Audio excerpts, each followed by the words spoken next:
Good morning everyone. My name is Lalit Soni and I welcome you all in this live session by Drishti IAS. I am sorry for the delay. Internet has been acting up recently, so we are here. So without wasting any time, we'll start with today's newspaper and we will cover these three articles from today's newspaper, that is New Parliament, New Record.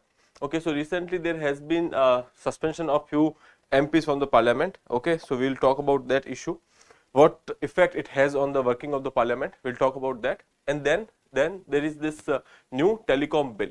Okay, so we have been working with these telecom bills or telegraph bills, etc. These have been very old, and that is why there is a revival. Yesterday we have also talked about the post office bill. Okay, so considering all these new changes in the processes and the kind of services they are providing, we are reforming our bills. Okay, so now this new telecom bill, we'll talk about that, what changes government has made in this bill, and then India's Arctic research. Okay, so most of you have this idea about there is this research center Himadri, which is of India, which is present in Arctic region. Okay, so they have come up with a research. We'll talk about that and what is the importance of this research, why this Arctic region has a significance when we are talking about the let's say global warming, climate change, etc. Okay, after that we'll look at some world affairs. There are nothing much to talk about in world affairs today, but we'll have a look at the page and then we'll go for the practice question. As usual, I'll be giving one article for your read. Okay, so let's start with the today's front page. New Parliament, new record, 78 opposition MPs suspended, highest in a day. Total is now 92. Okay, so basically few were suspended earlier, 33 from the Lok Sabha and then 45 from the Rajya Sabha. All these members of Parliament has been suspended because they were creating some kind of disruption in the House. Okay, so the chair of the House has power to go for such things, and there is this code of conduct which you have to follow. So we'll talk about this article. Okay, and then telecom bill, pay for allocation of satellite spectrum. Okay, earlier when we had this spectrum, we used to go for the auctions, and now we are going for the allocations as well. And now when we are talking about this satellite spectrum, there is this international body which is going for controlling all this spectrum in the let's say international system. These spectrums are basically, you can say, electromagnetic spectrum is there, and these bandwidths or spectrums are used for your communication, etc. There are various applications for various range of spectrums. So we'll talk about that and why these are necessary and how it is related to our telecom systems or telecom and communication systems. We'll talk about that. Then ex-army chief handed hot potato, got free hand on China border tensions. He has written this in his memoir. Okay, so we'll talk about this article because as a matter of fact there is nothing much important from this article, but they have mentioned few choke points, or you can say few points of tension on the LAC.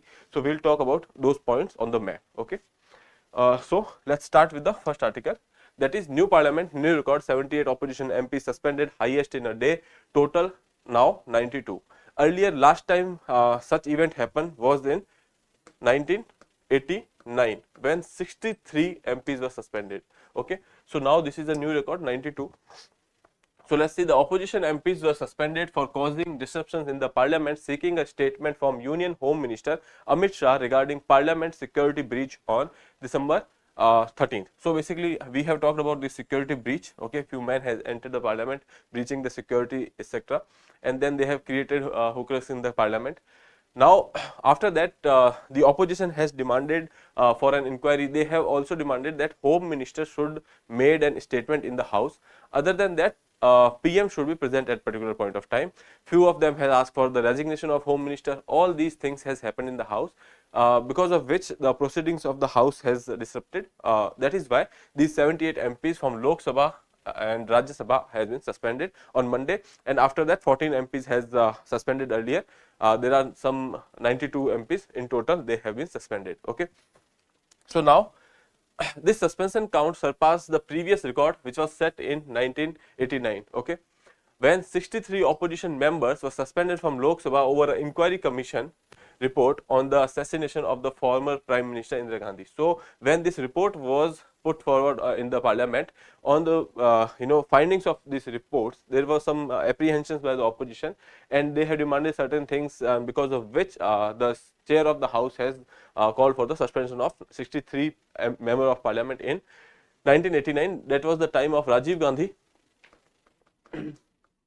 Okay, and these were the highest number which has been suspended till now, which has been now that record has been broken by the current event which has happened in the parliament. What is the impact on the legislation? So there are several bills that has been lined up for the consideration. Let's say post office bill, now this telecom bill, and there are other bills related to your criminal reforms, okay, criminal law reforms. So all those bills are there for in the parliament for the consideration, the debate and discussion should have been there, but then this happened. Okay. So several bills are lined up for the consideration, including related to the evidence, criminal procedure, and the telecommunications. The disruptions has affected the proceedings, and the government introduced Telecommunication Bill 2023, allowing government control over telecommunication services in the interest of the national security. So we will talk about this bill in the further slides, but as of now, there is an impact that this legislation, the debate and discussions on the legislation has been impacted. Obviously, these members of parliament are basically representative of the people who has been selected from the ground and sent to the parliament to debate, to form laws basically. And one of the important aspect of that is going for the debate and discussions. Okay. Now, when government comes up with a law, it is duty of opposition to find any kind of loophole, to have a fruitful discussion over there. Okay.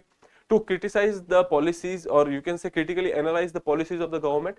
But when certain things like this happen, that disrupting the house etc. happened, and they got suspended, and that basically affect the representation of the people which they have, which sent them to the parliament. Okay. So that is a negative effect of the working of the parliamentary democracy. Now, what is the impact on legislation? Efficiency and productivity of the parliament get impacted. Okay. Obviously, efficiency means if there is a disruption, so there will be a delay. One thing. Second thing is productivity. Productivity actually includes the facets of fruitful discussions as well. When there is a law which has been passed after a debate and discussion, there are chances that that law will survive more, that law will have lesser loopholes, and that is why without this debate and discussion, this productivity of the parliament get impacted. Primary function of the parliament get hindered. The primary function of the parliament is making law, and that is after debate and discussions. Okay. So that get hindered. A hindrance to the representative democracy. As I told you, these people or these member of parliaments are representative of the people, so that ultimately hinders the democracy. Infringement of the constitutional right under Article 75. This Article 75 says the responsibility of Council of Ministers to the Lok Sabha. Okay, when these representatives got suspended, or every time anything which happens, these disruptions, there are causes behind it. If the opposition is asking for something, the government should also consider it. Okay. Now, if you are not doing that, ultimately this hinders their right to held the Council of Ministers responsible. Okay. I am not talking about this particular case, but I am saying that in general there are times when these disruptions or the demands of the oppositions are not necessarily unimportant. Okay. Passing of bills without scrutiny. Okay. So when there is no debate and discussion, these bills will be passed without scrutiny. Obviously, when we are talking about government putting forward a bill, the scrutiny of the bill is done by the members of the legislature only. Okay. So when these suspensions happen, these bills got passes without any scrutiny. Okay. Then what is the way forward? So way forward is to increasing the number of working hours of the parliament. Okay. We have 3 sessions, but in most of the time when we are talking about the productivity of the parliament is lesser. Okay. So increasing number of working hours, make the process more democratic. Okay. Then strict enforcement of the code of conduct. There is a code of conduct of the parliament. Okay, but there should be a strict enforcement. There should be some kind of check on the activities which is being done by the members in the house. Okay. Way to check the productivity. There should be a way of framework, or let's say some kind of index or a report that should kind of have a monitoring capacity on the working of the parliament, so that we can decide what kind of which session was more productive or less productive. Okay. So this is the way forward which we can use. Okay. I think this is all for this article. We'll move forward with the second article. Telecom bills pave way for allocation of satellite spectrum. Okay, government allocation of natural resources like spectrum had become a strict no after 2012's apex court decision that held 2G spectrum allocation as illegal. It is in this backdrop that the telecom bills is significant that administrative assignment of the spectrum may have advantages too. Okay, so when this particular allocation happened in 2012, there was some kind of issue related to 2G scam, etc. So after that, Supreme Court has said that there should not be any allocation. Okay, so and that particular event was held illegal, that allocation of the 2G spectrum, that was held illegal, and after that we have gone for the auctions. Okay, now this bill is saying that this administrative allocation or the assignment of the spectrum might have some kind of positives as well. So we will discuss the bill. Okay, telecommunication bills of 2023 is aiming to address several crucial aspects related to the allocation of spectrum for satellite broadband. Okay, so this, when we are talking about these satellite broadbands, they are actually being managed by an international body, or you can say a body under UN. Okay, satellite broadband services and overall management of the telecommunications in India. So this is the object of the bill. Now let's see what are the changes they are seeing, or before that we'll see what is this spectrum actually. Okay, so devices such as cell phones, wireline telephones, all these devices are basically working on the signals. Okay, so we in our general talks also we say that mobile is not getting the signal, etc. So this signal is basically something, okay, which is being generated, and because of this spectrum, use of this radio waves. Okay, so now these signals are carried on the airwaves. These airwaves are basically your radio waves, and which must be sent to a designated frequency to avoid any kind of interference. Okay, so there is, for every utilization, or let's say every use of these radio waves, there are particular frequencies on which they can work. Okay, so we ensure that we are sending them to the designated frequency so that there is no interference. Okay, if there is an interference, there might be a loss of signal, and that might break the communication.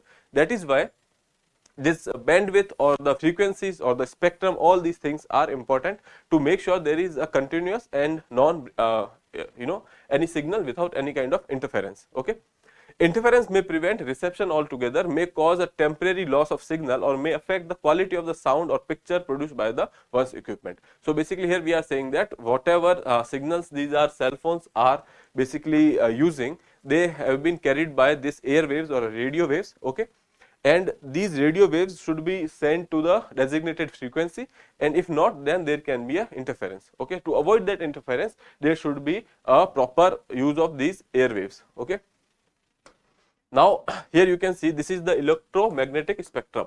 Okay, so there are many kind of waves. Okay, there are gamma, X-ray, ultraviolet, infrared, microwaves, and radio waves. So when we are talking about the communication, etc., we are generally using these radio waves. Okay, so now when we are talking about this spectrum, we are basically deciding how to divide how much amount of bandwidth or how much amount of this spectrum is to be sold to which company, is to be given to which company. Okay, so that is basically your spectrum allocation. Okay, so now when we are talking about this communication services, radio waves are generally important, and when we are talking about telephones, microwaves are also used. Okay, other than that, these are the here somewhere this is the visible light range. Okay, visible light range is your VIBGYOR basically, where we can see the things or color differentiation. So this is about this spectrum. We are talking right now, we are talking about this radio waves when we are talking about the telecommunications. Okay, now here you can say spectrum allocation for the satellite broadband services.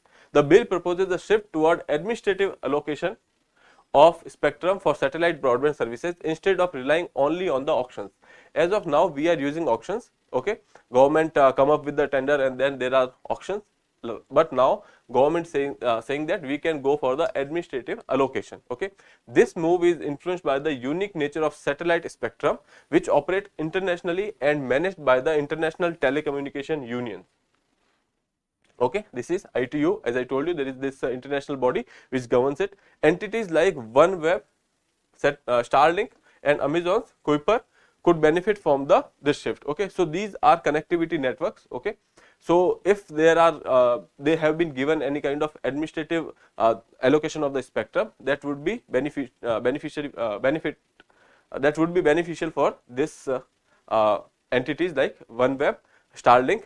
This is of Elon Musk, and OneWeb is for Airtel, and Amazon's Kuiper. Okay, you can remember these names for your prelims as well. Now, definition of the telecommunication services. One thing they are saying that we are going for the administrative allocations, okay, on in place of only on auctions. Okay. Now, second thing they are talking about telecommunication services. Okay. There is a debate and concern regarding the definition of the telecommunication services within the bill. In this previous bill used to say that there should be they have mentioned the kind of services like WhatsApp and Telegram, but in the current version of bill there is a more ambiguous definition. Okay, so there are some kind of open-ended definition they have given, leaving room for interpretation and the potential regulation of the over the top services. Okay, or you can say that they have provided this open-ended definition so that they can include more and more online platform, okay, online services within the purview of the bill. Okay, so that actually some has generated some kind of concern that it gives government some wide range of powers. Okay, but again let's see when implementation is there. Now, national security and regulatory powers. Okay, so now this bill gives government a power to terminate or suspend suspension of the you can say telecommunication service in a particular area. Okay, the bill grants the government significant power to take control or suspend telecommunication services or networks in the interest of the national security and during the wartime. Okay, this includes the ability to manage or suspend operation of the telecommunication services if deemed necessary. So again, here oppositions might say that there are wide range of power which is given under this particular thing, but this is a necessary evil, because for necessary national security etc., such provisions should be there. Then chairperson appointment. They have also talked about appointment of the this regulatory authority in India. So the bill also outlines eligibility requirements of the appointment of the chairperson of the Telecom Regulatory Authority of India, that is TRAI, indicating a move towards appointing individuals from the private sector.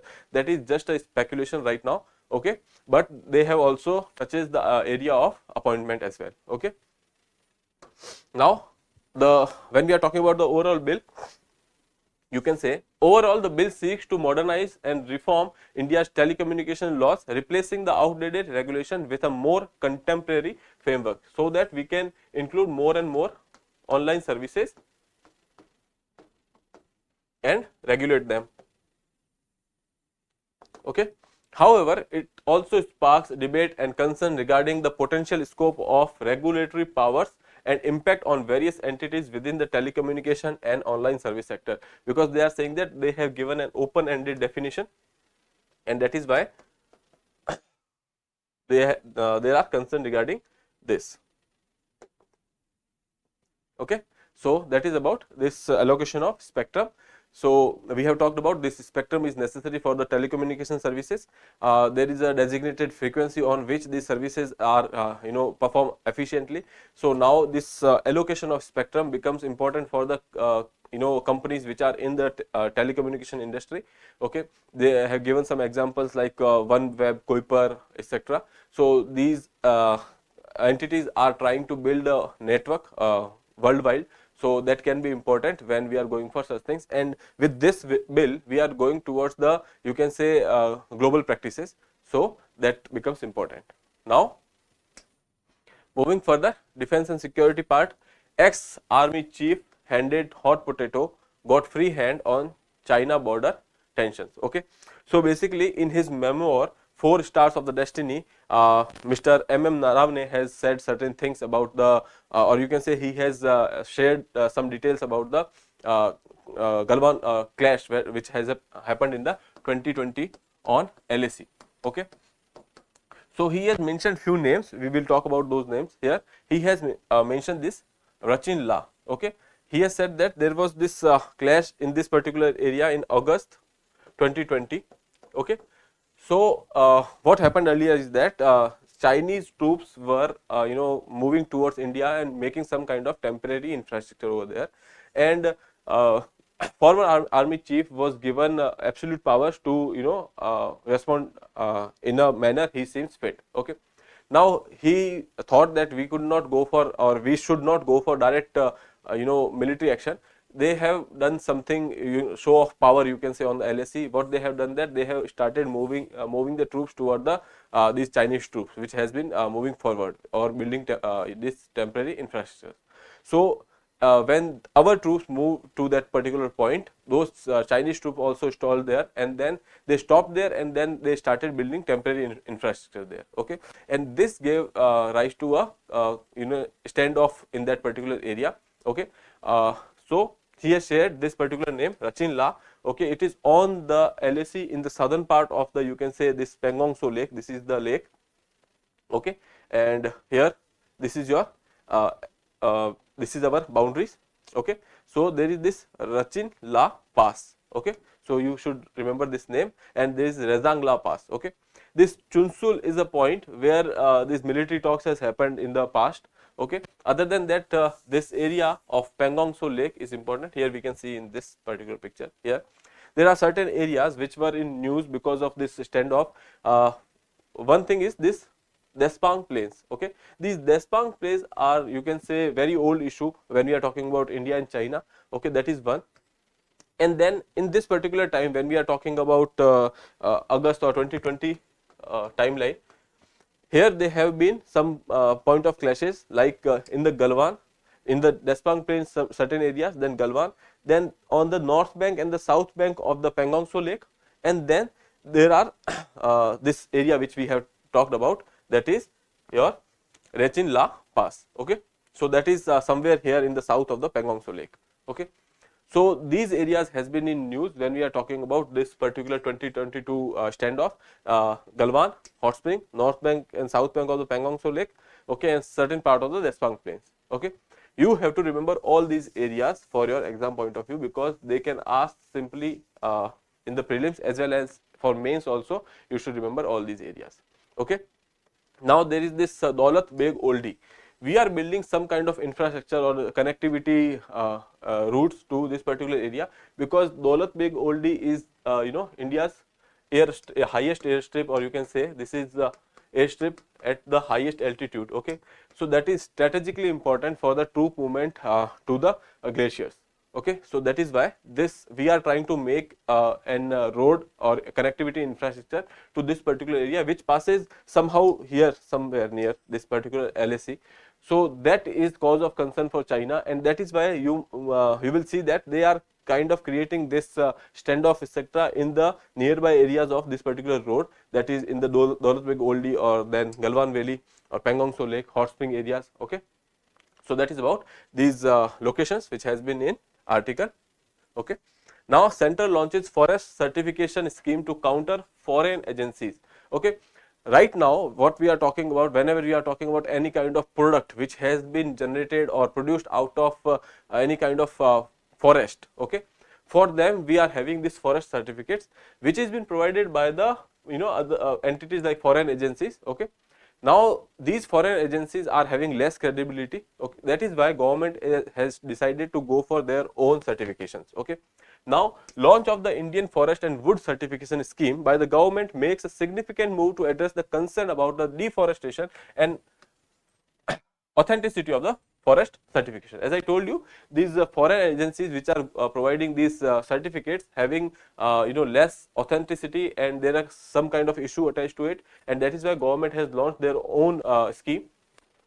When there is less authenticity of the forest certificates, this will impact the export of these forest produce to other countries. Okay, countries like when we are talking about UK, USA, these countries are saying that if any product is there which is been made after harming the environment, they are not going to export such import such products. Okay, that is why these forest certificates becomes important. Okay, with the climate change, deforestation has become a critically sensitive issue globally in the recent years, making imperative for the forest certification to regulate the entry and the sale of the forest based products. Okay, so basically what they are saying that because of the global warming, climate related issues, this forest certificate becomes important for the trade in the this forest based produce, or you can say any product which has been made out of these forests.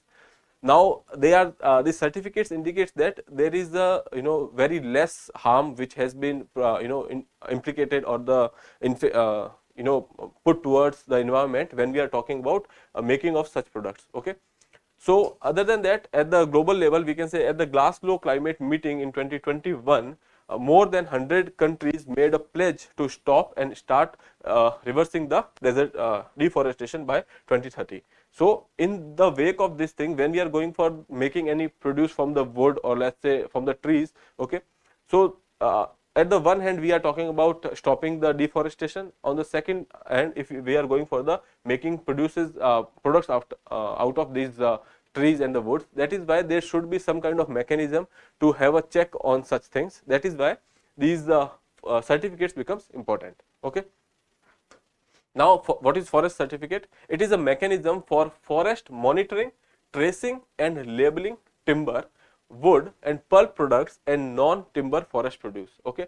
So here what we are doing is we are monitoring any kind of forest produce here. Okay. Be it timber, wood or pulp related produce or a non-timber produce. Okay. So we are trying to having a mechanism which monitors all the forest products which has been made out of that particular forest. Okay. It is a process through which quality of management from environmental, social, economic perspective is judged against series of agreed standards. So basically those people who are getting these certificates are basically are adhering to certain conditions which has been put forward or certain standards which has been agreed by the this product manufacturers. Okay. So that is why these forest certificates become important. Now what is the need of such certificates? Forest absorbs large amount of carbon dioxide that is emitted in various economic activities, keeping a check on the global warming. So to have a check on the global warming, these these trees are very important because they actually absorb the carbon dioxide. Okay. Many countries are trying to avoid consumption of any product that might be the result of deforestation or illegal logging. Okay. So if there is a product which is the result of any kind of deforestation, many countries are trying to avoid it. That is why they are importing those products which has these forest certifications. Okay. Therefore, Europe and United States have passed laws that regulate the entry and sale of forest based product in their markets, creating a need for forest certification. Okay. So if you have this certification, then only they will allow that product in their market. Okay. So ultimately that impacts the export. That is why India is going for these forest certificates. Now the government backed certificate scheme aims to enhance trust, transparency and market acceptance of the Indian forest based produce, addressing the international concern while promoting sustainable practices in the forest management. So basically when government is giving some kind of certification, when it is a sovereign certification, okay, so that enhance the trust and transparency. Other than that, as I told you that it will somehow address the concerns of the UK or US which has this regulations or laws which says that they will not buy any product which is harming the environment or the which is result of any kind of deforestation. When such certificates are provided, there is a market acceptance of that particular product which will ultimately enhance the export for India. So it has twofold you can say implications, that one on the environment. Okay. So it will somehow promote the sustainable practices, and second would be on the economy by the exports. Okay. So that is about this particular article. Hold on. Moving further,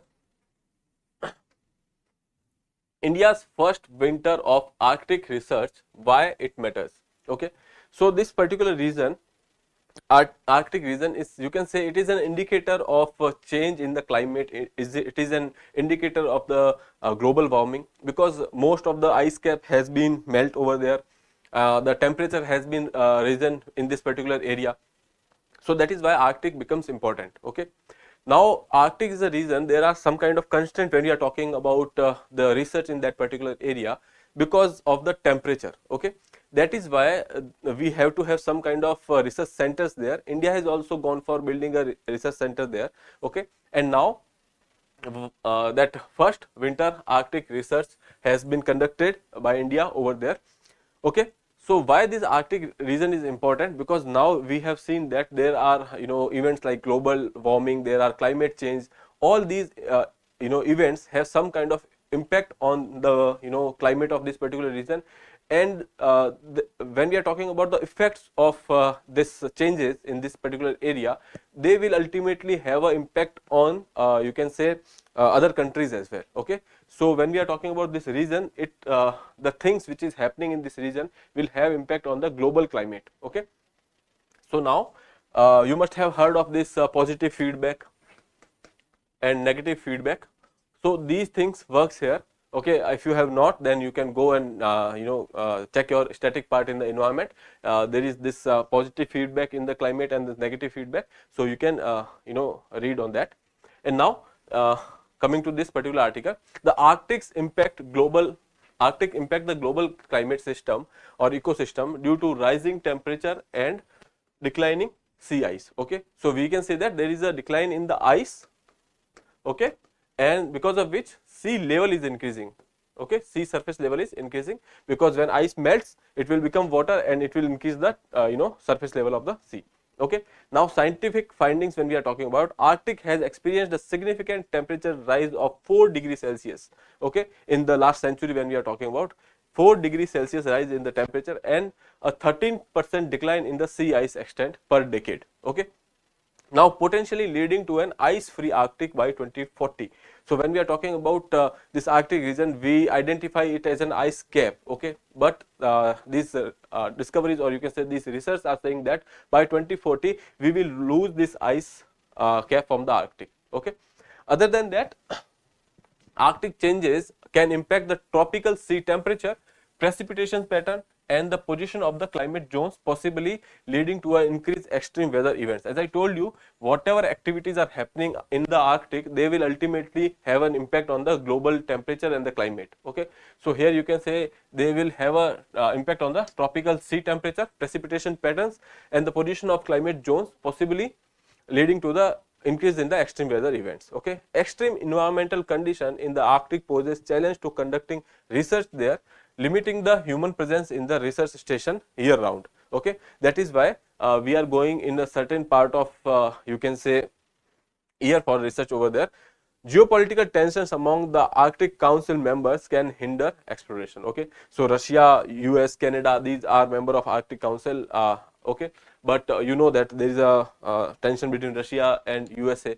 So these geopolitical tensions are also having impact on the this particular efforts which we should make in the Arctic to make sure that there is no more change in the climate of that particular area, okay.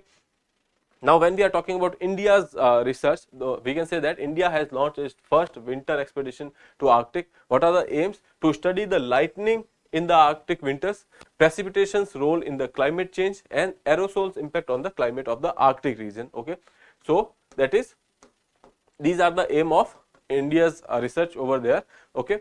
Evolution of India's interest in this particular area. So when we are talking about exploration that begins in 2007, okay, and then in 2008 we have made an observatory, or you can say research center there, that is Himadri station. Here you can see this area here in the Arctic. We have this particular area, Svalbard, okay. So this is part of Norway.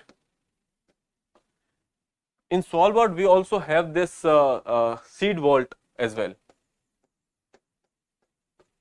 okay. So Himadri station is located in this particular area, that is Svalbard, or you can say Ny-Ålesund, okay. You can remember both the name, but which is most important would be your Svalbard, okay. So Himadri station, India's research station in Ny-Ålesund, established in 2008, okay. So that is the station and the location. You should remember the name as well as the location of this particular station.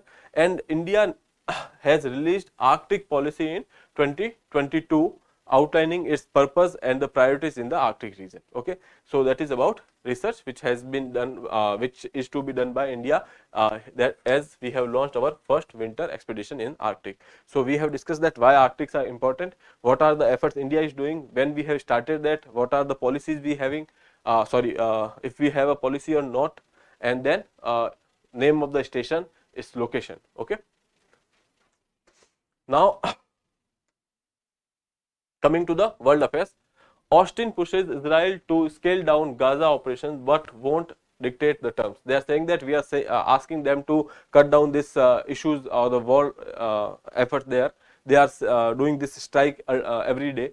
So they are saying that we will ask them to scale down the operations, but we will not give exact terms or we cannot dictate the terms to that particular country. When we are talking about USA has backed Israel with no condition. When we are talking about UNSC resolution as well, they have vetoed the resolution. Okay, now UNSC to vote today on unhindered aid access to Gaza. Okay, so now they will vote again, and here that Arab nations has sponsored a resolution, okay, calling for an urgent cessation of the hostility in Gaza to allow unhindered access to deliver humanitarian aid to the massive number of civilians which are in the need of food, water and medicine. Okay, so that is about the development in the Middle East. And then there is this you can say news which says that Ukraine might join European Union. Okay, so there are some talks which has been going on in this regard. You don't have to go into details of it. Now what Ukraine is trying to do is they are kind of aligning their laws or reforming their laws in lines with the guidelines of the European Union.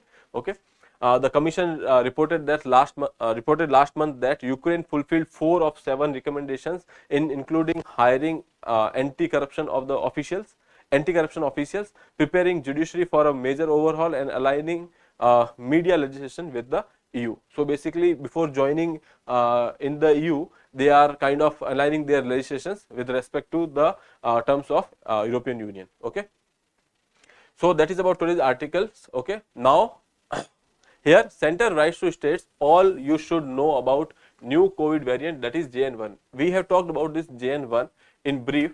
Okay, here they have given some kind of guidelines what you should know about JN1. Can it lead to a surge, or what are the severe symptoms related to it, what has led to the current concern, do you need additional shots, etc. So all these things are some kind of, you can say, a guideline. Okay, this won't be important from your mains point of view.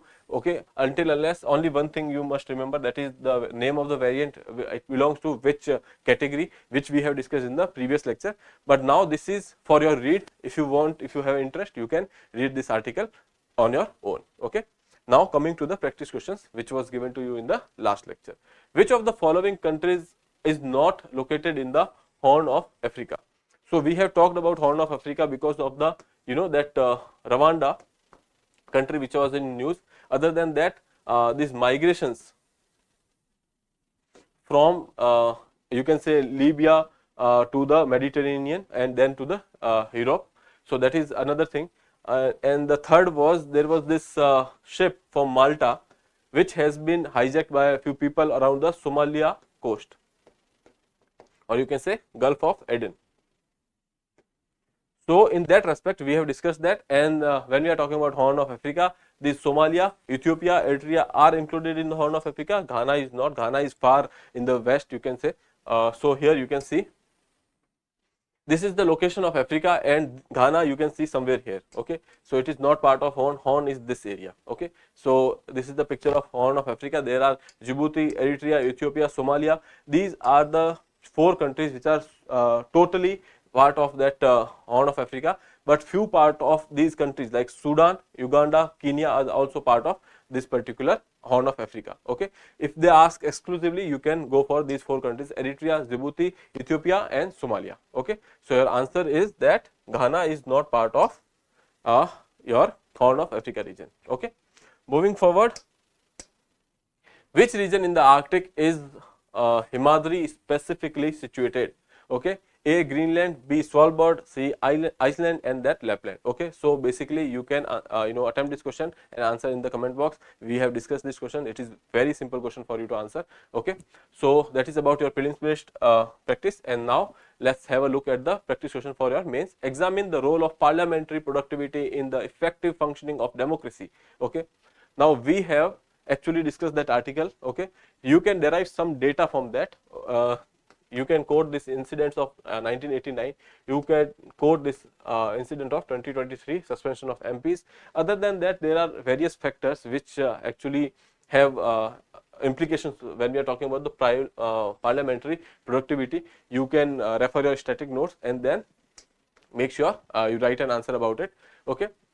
Then highlight the challenges. We have discussed the challenges and suggest measure to improve the legislative performance. We have seen the way forward in our article discussion, so you can use that in that particular section. But one thing here you should note that whatever elements you are addressing in the role of parliamentary democracy or in parliamentary productivity, in that particular part, whatever element you have addressed, okay, try to provide a way forward for them. Okay.